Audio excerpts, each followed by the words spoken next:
Muito boa tarde. Começo por agradecer à Comissão Organizadora a oportunidade de estar aqui e agradecer ao professor Manuel Sérgio também a entrevista que aceitou proporcionar e que estará na base desta... Porque a entrevista ao Eduardo Lourenço vai ser utilizada só para um pequeno apontamento e vamos concentrar-nos no homenageado de hoje, que é para isso que aqui estamos. Numa crónica publicada online no jornal A Bola a 15 de março de 2016,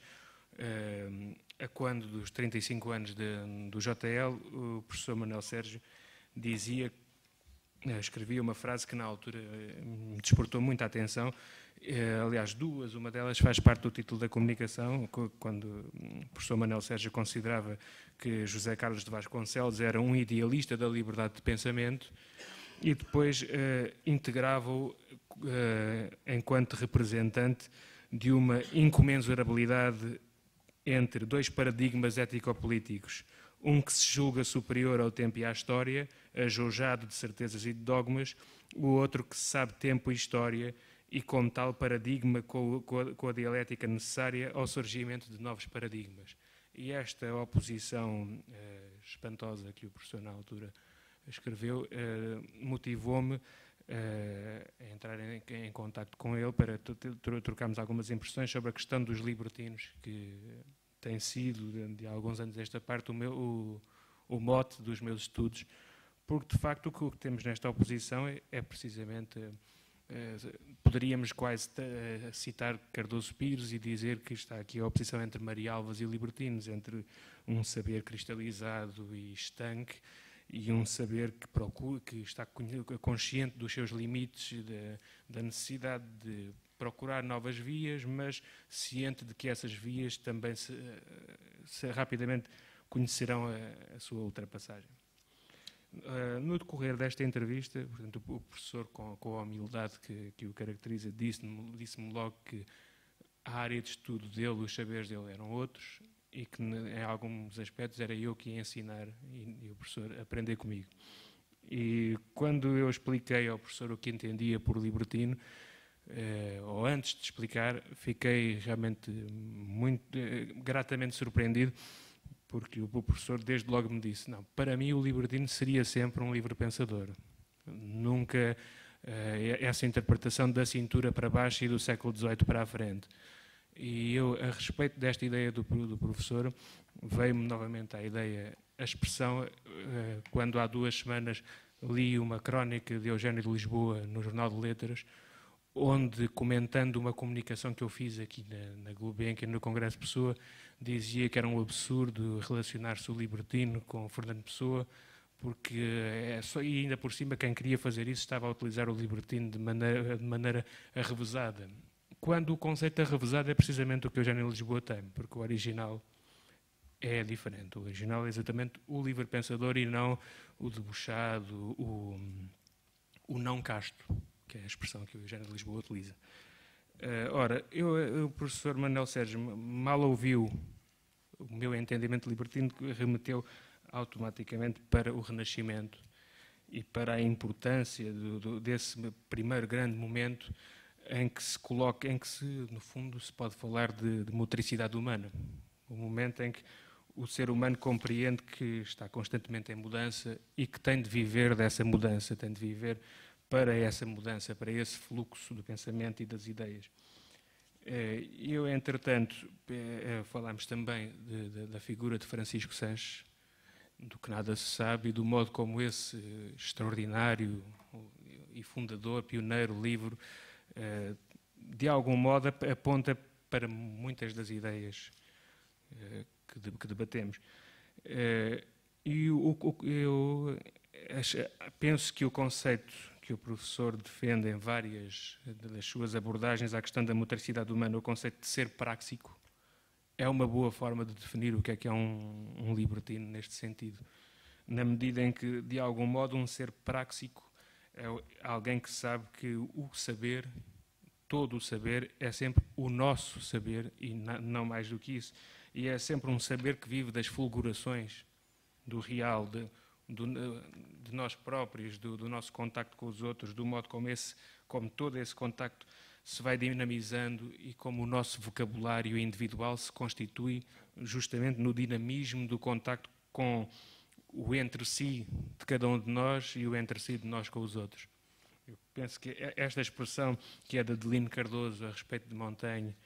Francisco Sanches e Bernardino Ribeiro, assenta perfeitamente. E eu, a partir disso,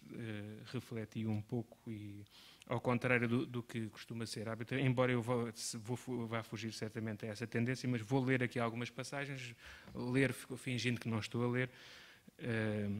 para pensar o conceito de superioridade que Fernando Pessoa atribui a Francisco Sanches, porque, surpreendentemente, Fernando Pessoa dá a Francisco Sanches um lugar muito importante. Considera-o o segundo grande momento na evolução da ironia enquanto superioridade humana, ultrapassando a fórmula socrática, só sei que nada sei. Francisco Sanches propõe, eu nem sequer sei se sei ou não sei, e, portanto, coloca a dúvida na própria instância que questiona e obriga essa instância que questiona a questionar-se e, portanto, a fazer-se também movimento, a procurar a sua própria transcendência. E, de algum modo, é este o movimento problematizador que o próprio termo libertino problematiza. Porque, desde a origem etimológica do termo, o libertino é sempre alguém que foi escravo, deixou de ser escravo, e que, portanto, e eu lembro o texto do Gonçalo M. Tavares sobre a questão do jogo, de algum modo o jogo tem regras e o homem livre é aquele que consegue interpretar as regras para as contornar, para as conduzir a seu próprio favor. E, de algum modo, o libertino o que faz é obrigar o sistema de regras a criar novas regras, porque quando surge um elemento que não está previsto, porque a sociedade dividida entre homens livres e escravos é uma sociedade que não tem espaço para uma terceira categoria. E quando essa terceira categoria surge, as próprias regras têm de mudar. E esta ideia de superioridade que o libertino moderno vem recuperar, penso que é precisamente isto. É o reconhecimento sanchesiano, digamos assim, e que o Pessoa capta. Para o Pessoa, a ideia de superioridade era o ser humano consciente das suas condições e dos seus limites. Porque só alguém que é capaz de perceber que não sabe e capaz de perceber que tudo aquilo que nós produzimos é, antes de mais nada, uma projeção da nossa mente,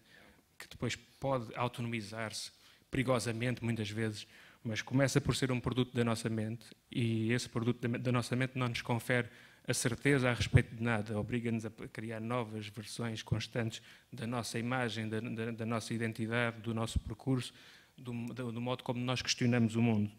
E este impulso para a criação de uma ortografia pessoal, digamos assim, eu estou a pensar num texto de Fernando Pessoa a respeito da língua portuguesa, em que ele diz que é importante existir o ensino,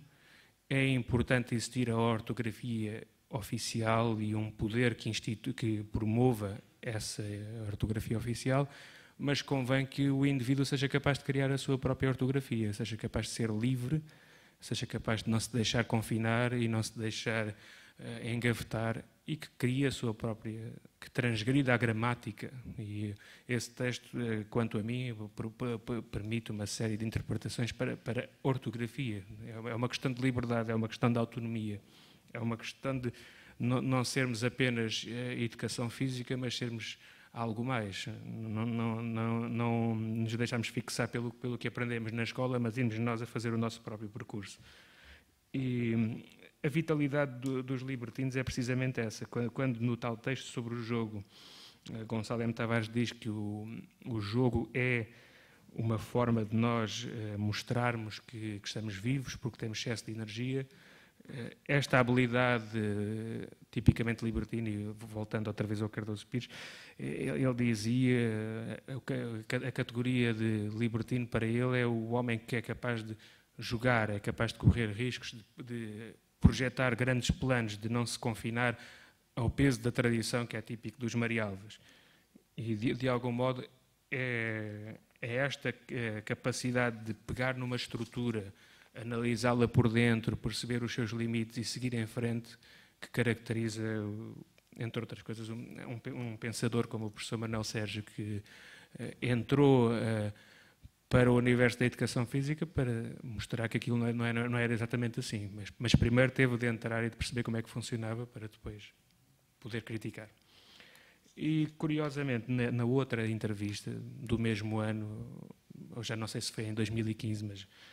a distância não será muita, o professor Eduardo Lourenço primeiro começou também com alguma desconfiança, porque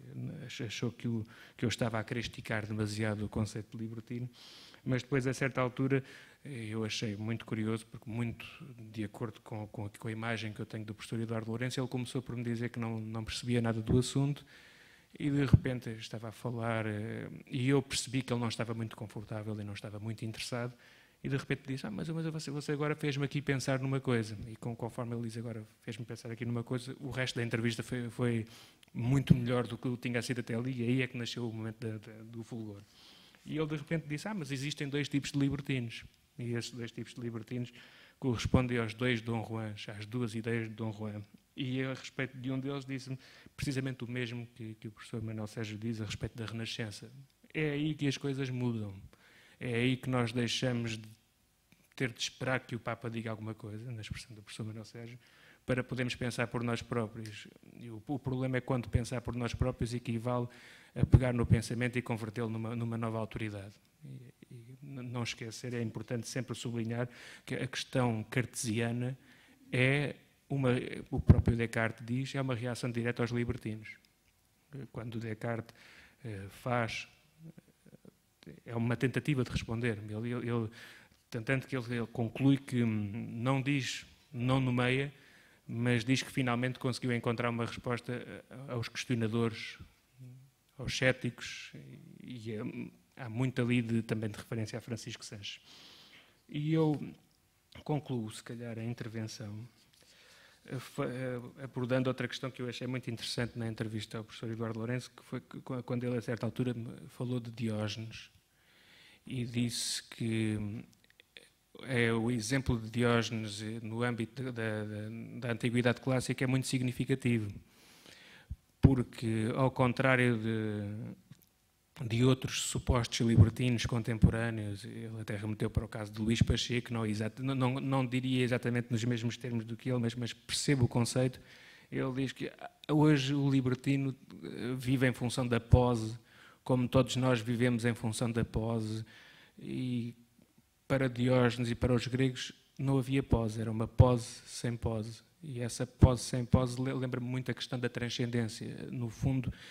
a busca da transcendência não pode ser nunca uma pose, porque a partir do momento em que estamos demasiado conscientes do que estamos a fazer, já não estamos em movimento, estamos a pensar demasiado movimento e o movimento deixa-se paralisar. E eu agradeço uma vez mais ao professor Manuel Sérgio o exemplo. Muito obrigado.